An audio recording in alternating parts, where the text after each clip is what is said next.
네, 강프로입니다. 자, 에코프로 BM 봅니다. 에코프로 BM 오늘 5% 올라서 끝났습니다. 일단 보유하신 분들 축하드리고요. 뭐 그렇게 썩 기분이 좋진 않으실 겁니다. 뭐 최근에 안 좋기도 했고, 그리고 에코프로 BM처럼 뭔가 좀 너무 큰 이슈가 됐었던 종목들은 고가에 좀 물려 있는 그런 경우가 좀 많고요. 그리고 내려오는 과정에서 이 정도의 반등을 줬을 때는 이 구간에서 물린 물량들이 꽤 많을 겁니다. 근데 고가를 보면 그쵸, 58만 원이다 보니까 이쪽이 되게 싸 보이긴 하는데 여기서부터 따지더라도 한 30% 이상의 조정을 준 것이기 때문에 상당히 어려운 기간을 보내고 있죠. 자, 근데 그런 과정에서 제가 여기 그쵸, 20만 원 초반 그리고 시가총액이 20만 원 초반 중반대에서는 매도할 필요가 없다고 계속 이야기를 드렸었던 이유가 제가 2월 달에도 그랬고요. 12월 달에도 그랬고요. 그쵸? 12월 달에는 제가 매도를 해야 된다. 그리고 이쪽 구간 있잖아요. 이쪽에서는 오히려 호재가 나왔습니다. 그런데 여기 2월 달 있죠. 두 달 이후에 나왔었던 그 상황은 오히려 악재가 나왔어요. 에코프로 BM의 실적이 적자로 전환되는 그런 상황이 벌어졌다는 거죠. 당연히 리튬 가격 때문에 그렇습니다. 자, 그런데 주가는 그 이후에 반등을 했고요. 최근에 3월 말을 기점으로 해서 주가는 또 빠졌고 지금은 또 반등이 나오고 있는 그런 상황이에요. 근데 여기서 보시자고요. 11월 달에 저가를 만들었었던 거 빼고 여기는 공매도를 금지시킨다는 내용 때문에 반등을 했다면 시장에서 반등을 줄 만한 모멘텀을 찾고 있었다는 거죠. 그리고 나서 반등의 고점, 여기 대략 한 34만 원, 거의 한 100% 정도 상승한 그런 구간이잖아요. 이때 뭐가 나왔었느냐? 44조짜리 수주 계약이 터졌습니다. 연간 따지면 8에서 9조. 에코프로 BM의 양극재 생산 능력으로 따지면 23년도에 형성되어 있었던 17만 톤에서 18만 톤 정도의 양극재 생산 능력을 모두 다 쏟아 부었을 때 만들 수 있는 수주 계약이 터졌는데도 불구하고 주가는 떨어졌다는 거죠. 근데 반등 나오는 그 상황을 봤을 때는 에코프로 BM이 적자를 만들었었다는 거예요. 종합하면 뭐다? 주식시장은 선반영한다. 호재가 나왔다고 사는 게 아니고 악재가 나왔다고 파는 게 아니다. 그러면 이번에 나오는 그런 상황, 오늘까지 반등을 했는데 이런 상황은 뭐겠습니까? 악재가 나왔습니다. 그게 뭐예요? 테슬라의 실적이다. 테슬라의 1분기 매출 전년 대비 9% 하락, 저가 전기차 등 수입성에 집중하겠다. 이 말은 맞지 않을 수 있습니다. 저가 전기차, 즉 모델 2를 내보내겠다는 건데 모델 2가 실제로 머스크 입에서 나왔죠. 이제 내년 초에 신제품을 발표를 한다고. 이거는 긍정적인 이슈가 될 수밖에 없죠. 저가 전기차가 많이 나오면 나올수록 뭐가 발생하겠습니까? 배터리에 대한 수요가 늘어나고 배터리에 대한 수요는 양극재에 대한 수요로 연결되기 때문에 이런 부분을 감안한다면 긍정적인 내용입니다. 근데 그쵸, 본질적으로 보면 뭡니까? 분기 매출 4년 만에 첫 감소, 매출 순이익 모두 시장 예상치를 하회했다. 어닝 미스가 났습니다. 그런데도 불구하고 어떤 일이 벌어졌느냐? 시간에 그쵸?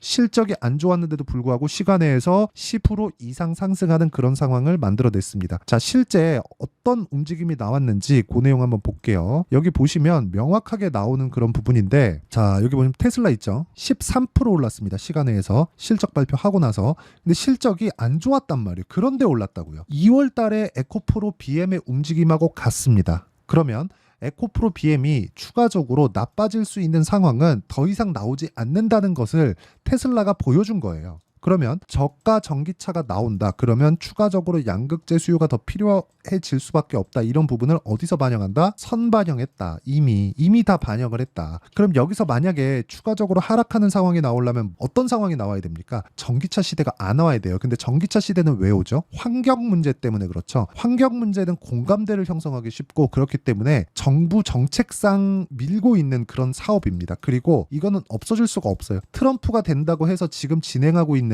여러 가지 뭐 공장, 뭐 폐배에 대한 그런 부분들이 없어질까요? 이렇지 않는단 말이죠. 그래서 지금은 너무 과도한 움직임에 대한 결과치를 우리는 봤다. 그리고 지금부터는 우리가 타점을 잡아야 되는 그런 구간에 있다. 자, 그 타점을 이해하기 위해서 제가 매매한 타점에 대해서 제가 실제 보여드리도록 하겠습니다. 일단 오늘 여기 보면 STX 조선을 매매를 한 결과 오늘 10% 정도 상승해서 끝났고요. 그리고 2차 전지에 대한 상황을 보면 자, 보세요. 금양 제가 3월 달에 강한 구간, 그쵸? 강한 구간. 딱 갭이 발생한 그 시점에 공략을 해서 15%의 수익을 내고 눌림목 구간에 다시 공략한 결과 이쪽 구간에서 손절을 하고 다시 타점을 잡고 있습니다. 자, 이게 제가 수익 난 부분만 보여드린 게 아니라 15% 수익을 보고 12% 손실을 보고 금양입니다. 금양. 그쵸? 왜 제가 에코프로 BM을 이야기를 하면서 금양에 대한 부분을 먼저 보여드리느냐. 에코프로 BM은 금양보다 당장에는 약합니다. 금양은 469에 대한 이슈, 그쵸? 4695에 대한 이슈도 있었고요. 그리고 무엇보다 금양 관련된 내용으로 인해서 무언가 바뀐다는 게 아니라 주식 투자를 할 때 그룹화해서 묶여서 움직인다는 내용을 제가 이야기를 드리기 위함이고, 그 내용에 대한 부분이 이해가 된다면 그쵸? 올라가는 구간에서 가장 강한 종목을 매수할 수 있다. 그런데 금양이 추가적으로 움직이기 위해서는 당연히 여기 나오는 에코프로 BM의 움직임이 나와야 된다는 겁니다. 여기서 한 가지를 더 추가하면 2차전지 포트폴리오를 갖춰 날 때가 됐어요. 에코프로 머티까지예요. 이게 진짜 중요한데, 에코프로 BM은 양극재를 만들고요. 에코프로 머티는 전구체를 만듭니다. 전구체 플러스 리튬을 하면 양극재가 나와요. 그러면 여기서 우리가 생각해야 되는 부분이 뭐가 될까요? 에코프로 머티에 대한 평가치, 시가총액에 대한 평가치가 에코프로 BM의 50% 될 때까지 는 에코프로 머티의 움직임은 그쵸, 상승 구간으로 만들어낼 수 있다. 즉 상승여력이 나온다는 거예요. 그런데 에코프로 머티가 올라가기 위해서는 에코프로 BM의 반등을 확인한 이후에 매매를 해야 되기 때문에 에코프로 BM과 에코프로 머티의 포트폴리오를 내가 다중 포트폴리오를 구성해 놨을 때 꾸준하게 수익을 볼 수 있는 그런 상황을 만들 수 있다는 겁니다. 즉 시간차를 두고 내가 물량 조절을 해 나갈 수 있다는 거예요. 그러면 그 시작점이 이제 62평을 돌파하는 그 첫 번째 단계가 들어왔는데 지금부터 준비를 해놔야 된다는 거고, 그 내용에 대한 부분을 제가 아까 전에 말씀드렸었던 이 타점으로 이해를 하는 게 중요하다.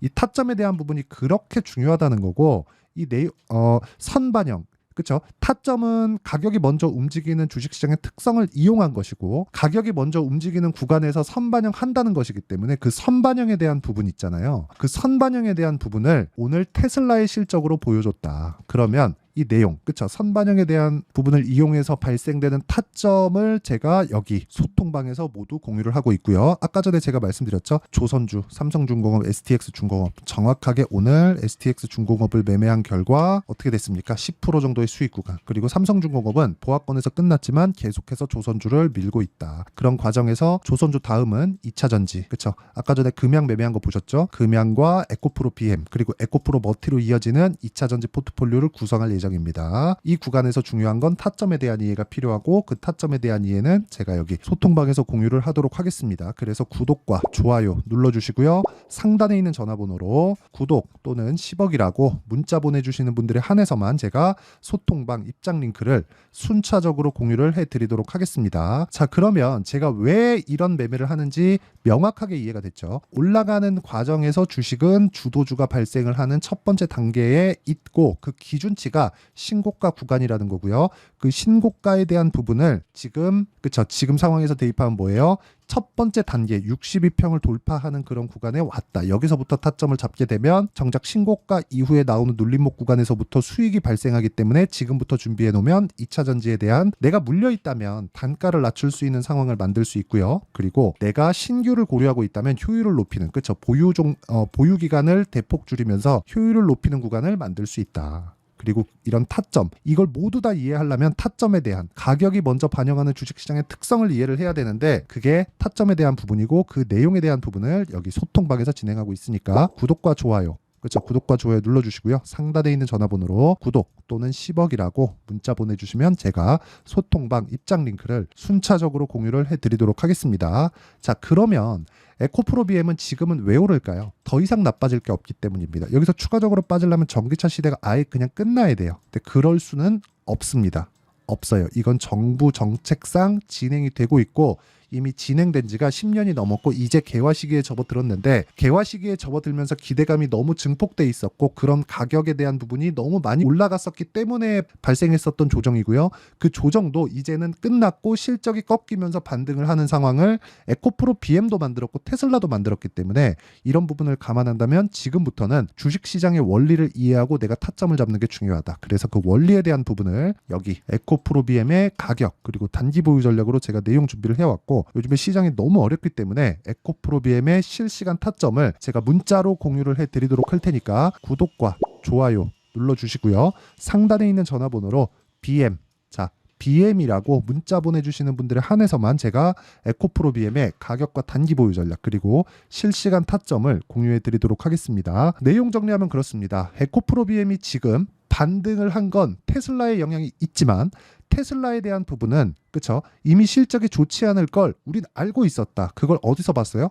주가가 사전에 내렸기 때문에 그러면 실적이 안 좋게 나왔는데도 불구하고 올라간 그 부분, 그쵸? 시간에서 13%, 막 15% 이렇게 올라간 부분은 당연히 하락하면서 발생한 선반영이 되었기 때문이고 지금부터는 더 이상 나빠질 수 없기 때문에 올라간 거고 이걸 23년으로 돌려서 보면 SK 하이닉스 그리고 반도체 종목이 움직였었던 첫 번째 구간으로 볼 수가 있습니다.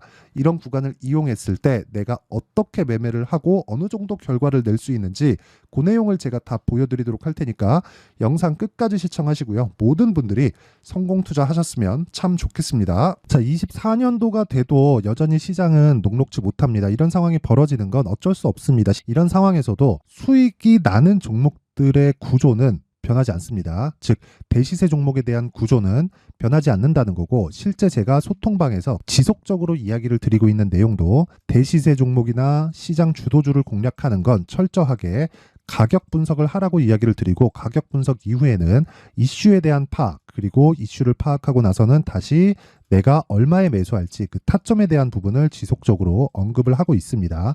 자, 근데 생각해 보세요. 1월 달에 시장이 굉장히 어려웠습니다. 어려운 상황에서의 어떤 종목들이 강했냐 보면 반도체와 그리고 바이오입니다. 자, 실제 여기 보면요. HLB에 제가 실제 매매한 내용을 띄워놓고 보여드리고 있는데 1월 22일부터 매매를 시작해서 4일 동안 31%의 수익 마감이 됐고요. 그리고 여전히 신고가 종목입니다. 자, 그리고 그 다음 어보브 반도체 이름을 보시다시피 반도체 종목이죠. 그리고 AI 반도체는 지속적으로 강세를 보이고 있습니다. 이 종목도 신고가를 먼저 달성한 이후에 제가 21%의 단기간에 21%의 큰 수익을 내고 마감이 됐습니다. 다시 재공략을 준비하고 있고 이런 부분은 소통방에서 다 공유를 해드립니다. 자, 그리고 그 다음 코세스. 자, 코세스 같은 종목도 당연히 그쵸 신고가 종목이고요. 그리고 반도체 종목입니다. 이 종목도 영업일 기준에서 이틀 동안 대략 한 15%의 수익 마감이 됐습니다. 내용을 한번 보시면 어떻습니까? HLB를 포함해서 뭐 30%, 20%, 뭐 15% 이런 식의 수익이 지속적으로 발생하고 있는데 이 세 종목 모두 다 신고가 종목이고 1월 달에 시장이 약세를 보이고 있는 구간에서도 강했었던 그런 종목입니다. 특징점이 하나 있는데 그 이슈에 앞서서 가격이 먼저 반영했다는 거죠. 자, 근데 그게 기업 밸류업 프로그램이라고 하죠. 그 종목들도 마찬가지입니다. 오늘은 그 부분에 대해서 이야기를 드릴 텐데 그렇게 제가 가격을 먼저 보고 이슈에 대해서 파악하는 이유는 결과적으로는 큰 시세를 먹기 위한 사전 준비 작업입니다. 실제로 큰 시세를 먹기 위해서 사전 준비 작업을 했을 때 여기 레인보우 로보틱스 127% 그리고 ISC 98% 그리고 한미반도체 97%의 큰 수익을 내는 상황을 만들 수 있습니다. 어떤 식으로 소통방에서 진행됐는지 그쵸? 그 상황을 제가 이야기를 드린 건데 이런 상황도요 당연히 신고가를 공략했을 때 가능한 겁니다. 자, 그러면 이번에도 마찬가지입니다. 그쵸? 정부 주도의 코리아 디스카운트 해소 방안이 2월 달에 발표를 하고요. 그리고 2월 달에 발표된 내용을 토대로 주가가 움직이는 게 아니라 이미 움직인 내용이 있죠. 실제 이 내용은 크게 중요한 게 아니라는 겁니다. 실제 움직인 내용을 보면 자, 기아차입니다. 실제로 12월 달에 신고가를 만들어 놓고 정부에서 입김을 불어 넣으니까 순식간에 기아차를 포함해서 현대차 같은 거대 기업들의 주가가 2주도 채 되지 않아서 40% 정도의 큰 시세를 냅니다. 자, 그러면 우리는 어떤 종목을 봐야 될까요? 이슈를 파악해야 되는 것도 맞지만 철저하게 가격에 맞춰서 매매를 해야 되는 게 당연히 중요합니다. 정부가 주도하는 정책 방향이 있겠죠. 그 방향에 맞춰서 우리가 종목을 찾을 필요가 있다. 자, 그럼 답이 나왔습니다. 정부가 주도하는 방향에 맞춰서 제2의 기아차를 찾는 게 지금은 중요하다. 근데 정부 정책의 방향에 맞게 가자. 그랬을 때 앞서서 제가 보여드렸었던 내용인 여기 레인보우 로보틱스 127% 그리고 ISC 98% 그리고 한미반도체 97%와 같은 수익을 낼 수 있습니다. 물론 시간에 대한 부분은 최소 2주의 시간이 필요하고요. 그리고 최장 3개월 안에 끝내야 됩니다. 자, 기아차의 시세를 보셨던 것과 같이 2월 달에 정부 정책의 방향이 결정되고요. 바로 3월 달이면 시행입니다. 자, 그러면 우리는 거기에 맞춰서 당연히 종목을 찾아야 되고 제가 제2의 기아차를 찾아놨습니다. 제가 아까 전에 소통방에서 이야기를 드렸었던 내용 다 공개를 해드렸는데 그 내용처럼 종목만 받고 싶다 하시는 분들은요. 상단에 있는 제 전화번호로 대시세 자, 대시세라고 문자를 보내주시면 정부 정책의 방향에 맞는 종목을 모든 분들에게 무료로 공개를 해드리도록 하겠습니다. 자, 제가 원하는 건 채널 성장이 목적입니다. 자, 그래서 구독과 좋아요 꼭 좀 부탁드리고요. 모든 분들이 정부 정책에 맞는 방향으로 매매를 이어가서 큰 수익 보셨으면 좋겠습니다.